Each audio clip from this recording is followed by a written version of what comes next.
بسم اللہ الرحمن الرحیم۔ السلام علیکم ورحمۃ اللہ وبرکاتہ۔ اگر سنت کا صرف مذاق ہی اڑا دے بندہ، صرف مذاق، بے عمل کے بارے میں تو ویسے ہی اللہ کے رسول صلی اللہ علیہ وسلم نے فرما دیا نا کہ جو میری سنت پہ عمل نہیں کرتا، ذلت اور رسوائی اس پہ ڈال دی گئی ہے۔ دنیا کی کوئی ہستی اس کو عزت نہیں دے سکتی۔ جس کو اللہ نے ذلیل کر دیا اسے کون عزت دے گا؟ میں چند قصے آپ کے سامنے رکھتی ہوں۔ ایک قصہ صحیح مسلم میں ہے۔ ایک شخص بائیں ہاتھ سے کھانا کھا رہا تھا۔ ذرا غور کیجئے، کس ہاتھ سے؟ بائیں ہاتھ سے۔ آج ہم بھی اگر کسی سے کہتے ہیں نا کہ بائیں ہاتھ سے نہ کھاؤ، تو وہ آگے سے کہتے ہیں کہ یہ بھی تو اللہ نے بنایا ہے نا، تو ہم کہتے ہیں کہ یہ بھی تو اللہ کے رسول صلی اللہ علیہ وسلم نے حکم دیا ہے نا کہ دائیں ہاتھ سے کھاؤ۔ جیسا کہ دوسری روایت میں ہے کہ شیطان ہے جو بائیں ہاتھ سے کھاتا ہے، جو بائیں ہاتھ سے پیتا ہے، جو بائیں ہاتھ سے دوسروں کو چیز پکڑاتا ہے اور بائیں ہاتھ سے ہی دوسروں سے چیز دیتا ہے۔ یہ کون ہے؟ شیطان۔ کہا کس نے ہے؟ اللہ کے رسول صلی اللہ علیہ وسلم نے۔ اب ایک شخص جو ہے وہ بائیں ہاتھ سے کھانا کھا رہا تھا، تو آپ صلی اللہ علیہ وسلم نے حکم دیا کل بیمینک کہ دائیں ہاتھ سے کھاؤ، لیکن اس نے کہا کہ میں نہیں کھا سکتا۔ آج بھی ہم اگر کسی سے کہیں تو اس کا موڈ آف ہو جاتا ہے، تو پھر آپ صلی اللہ علیہ وسلم نے فرمایا کہ تم نہیں کھا سکتے دائیں سے تو نہ کھاؤ گے بھی نہیں۔ اس نے کیونکہ اللہ کے رسول صلی اللہ علیہ وسلم کی بات نہیں مانی تو اس کا دایاں ہاتھ اسی وقت شل ہو گیا۔ پوری زندگی پھر دایاں ہاتھ وہ اوپر اٹھا نہ سکا، منہ تک لے نہ جا سکا۔ یہ سزا ہے جو اللہ کے نبی صلی اللہ علیہ وسلم کی سنت کو اہمیت نہیں دیتا، اس کو سزا ملتی ہے۔ رسول اکرم صلی اللہ علیہ وسلم کے صحابی فرماتے ہیں کہ پوری زندگی وہ اپنا ہاتھ منہ تک لے جا نہیں سکا۔ اللہ معاف کرے، اللہ ہمیں ہدایت دے۔ ہم معمولی سی بات سمجھتے ہیں اس کو۔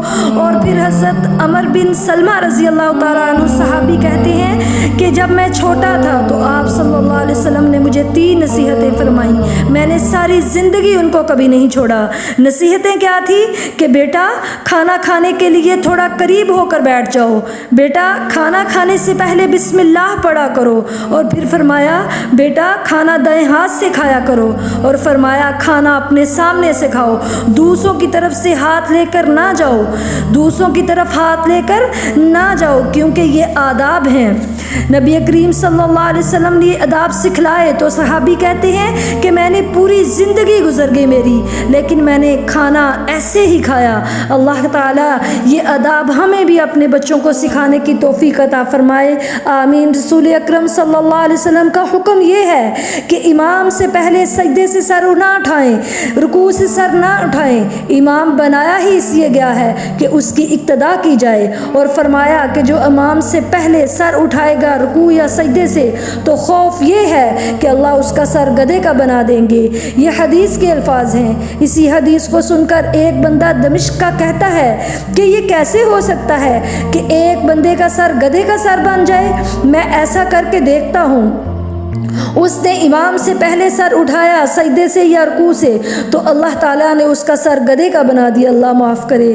محدث بیان کرتے ہیں کہ میں جب گیا تو وہ ہر وقت اپنے چہرے کو لپیٹ کے رکھتا تھا، تو میں نے اس سے ایک دن پوچھا کہ کیا مسئلہ ہے، تو کہتا ہے کہ مجھ پہ اللہ کا عذاب آیا ہے، میں نے امام سے پہلے سر اٹھایا، میں نے سنت کا مذاق اڑایا تو میرا سر گدھے کا سر بن گیا، اللہ معاف کرے۔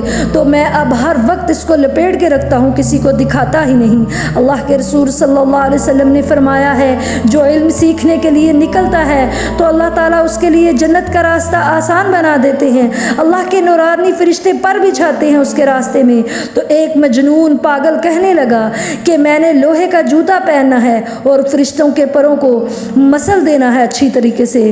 حدیث کا مذاق اڑایا اس نے، تو جو ہی وہ ایسا کرنے لگا تو وہ وہاں ہی گر گیا، اور پھر ساری زندگی اپنے پاؤں سے چل نہیں سکا۔ سزا ہے جو سنت کا مذاق بھی اڑاتا ہے۔ سنت پہ عمل نہ کرنا تو بہت دور کی بات ہے۔ رسول اکرم صلی اللہ علیہ وسلم کا فرمان ہے کہ تم میں سے جب بھی کوئی بیدار ہو تو اس وقت تک کوئی کام نہ کرے کہ جب تک وہ اپنے ہاتھ نہ دھو لے، پانی کو بھی ہاتھ نہ لگائے جب تک کہ دھو نہ لے، پھر اس کے بعد وضو کرے، کیونکہ کچھ پتہ نہیں کہ اس کے ہاتھوں نے رات کہاں گزاری، کیسے گزاری۔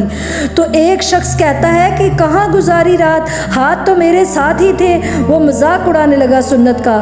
اگلی مرتبہ جب وہ صبح سویا تو کیا دیکھتا ہے، جب اٹھتا ہے تو سزا دیکھیے کہ یہ سارا ہاتھ اس کی پشت کے اندر جو ہے وہ دھس جاتا ہے۔ اللہ معاف کرے۔ تو اسے سمجھ آئی کہ میں نے سنت کا مذاق اڑایا تھا۔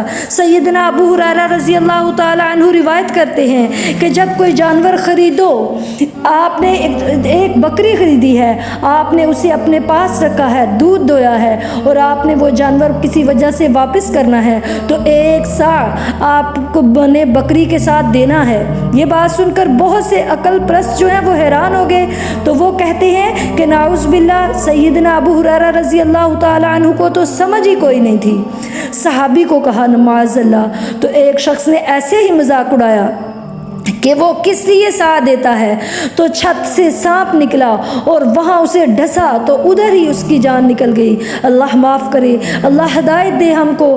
رسول اکرم صلی اللہ علیہ وسلم کی سنت سے مذاق یہ بہت بڑا عذاب ہے، اسی لیے اللہ کا فرمان ہے کہ اللہ کے رسول صلی اللہ علیہ وسلم کی مخالفت سے ڈر جاؤ، عذاب کے مستحق نہ بن جاؤ۔ حدیث کہتی ہے کہ آپ پانی کے نل کو منہ لگا کر پانی نہ پیو، مشکیزہ ہے تو اس سے پانی نکال کر پیو، ڈائریکٹ منہ لگا کر نہ پیو۔ تو ایک شخص نے کہا پھر کیا ہوگا؟